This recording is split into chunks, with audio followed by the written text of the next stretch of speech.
Philippine News newscast for February 28 to March 6, 2014. Good day to everyone. Magandang araw po sa inyong lahat and welcome to the website of Philippine News. These are our stories for today.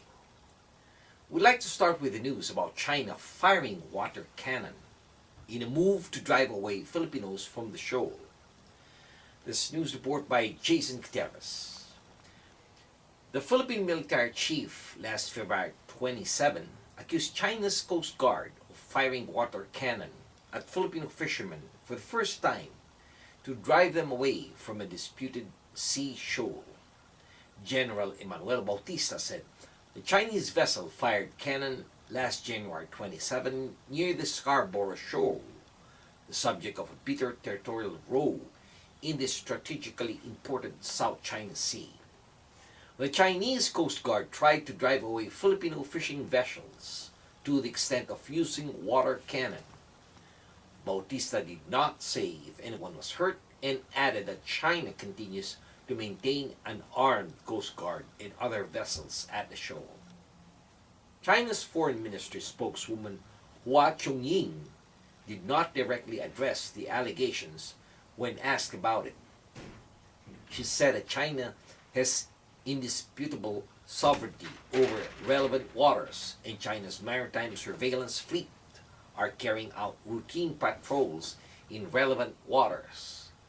Manila claims Beijing has effectively gained control of the shoal, while China says the shoal is part of its historical claim to most of South China Sea, including waters near the coast of its neighbors.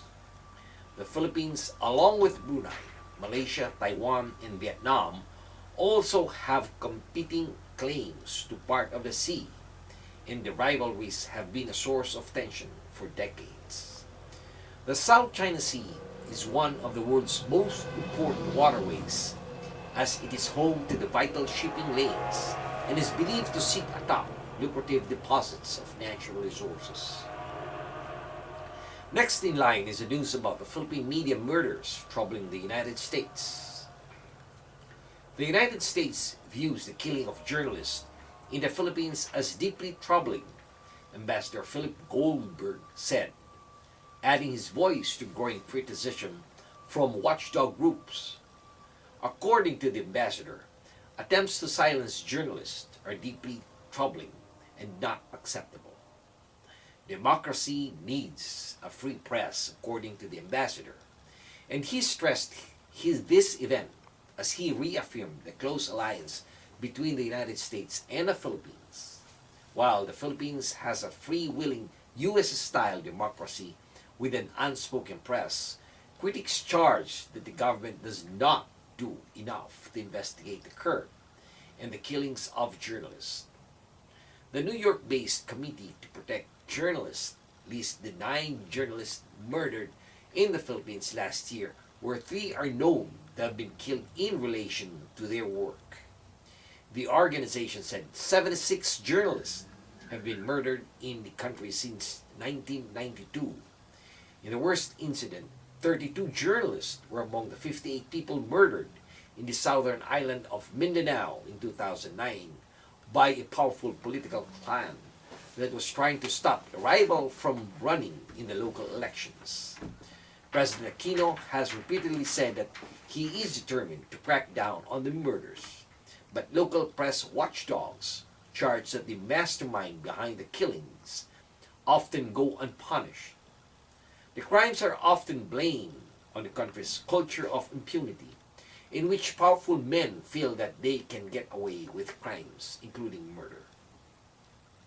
This time we tackle the news about President Aquino's reminding everyone that the spirit lives in Bayanihan as the country commemorates the 28th anniversary of people power. President Aquino said last February 24th that the residents of Bohol showed the spirit of EDSA people power is still alive after they demonstrated strength and resilience in the aftermath of the 7.2 magnitude earthquake, October of last year. Aquino visited Loon town in Bohol to inspect the rehabilitation projects in that area. He also attended a town hall meeting with survivors and volunteers of the recent calamities. The visit to the area struck by calamities is part of the 28th anniversary celebration of the EDSA People Power Revolution that toppled the Marcos dictatorship. Also scheduled were visits to Cebu, Leyte, Samar, areas hit by Super Typhoon Yolanda last year. He added that because of Bayanihan, 88,600 families affected in Bohol received food packs and 8,500 families in Luon town alone. He said around 1,800 residents of Bohol were also given emergency employment through cash for work and cash for training programs. Aquino thanked the groups, individuals, and volunteers who extended their hand to help the survivors of the earthquake recover from the said calamity. And finally, we have the latest about the situation in South China Sea where the United States would help in water disputes. The United States would help the Philippines in the event that China occupies disputed islands in the South China Sea. The U.S. Chief of Naval Operations said, General Admiral Jonathan Greenert also stressed that the U.S. would honor its mutual defense treaty with the Philippines amidst a sitting territorial conflict with China over the resource-rich waters. Admiral Greenert also said that the U.S. Navy would increase its presence in the Western Pacific region from the present level of about 50 ships to 60 ships by 2020 in December during a visit to the Philippines. U.S. Secretary of State John Kerry warned China against any move to declare an air defense zone in South China Sea, a declaration that was seen as an affirmation of the defense ties between Manila and Washington.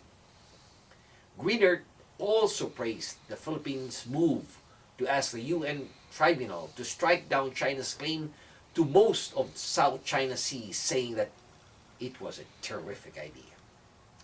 He urged the Philippines to stay the course and bring this to fruition, even though China has refused to participate in the process. And this has been your weekly news in review. This news has been brought to you by the premier Filipino-American newspaper right here in the United States, the Philippine News. On behalf of the management and staff of the Philippine News, this is David Rodriguez signing off and thanking everyone for watching. Maraming salamat po. Have a wonderful weekend. Mabuhay po sa inyong lahat.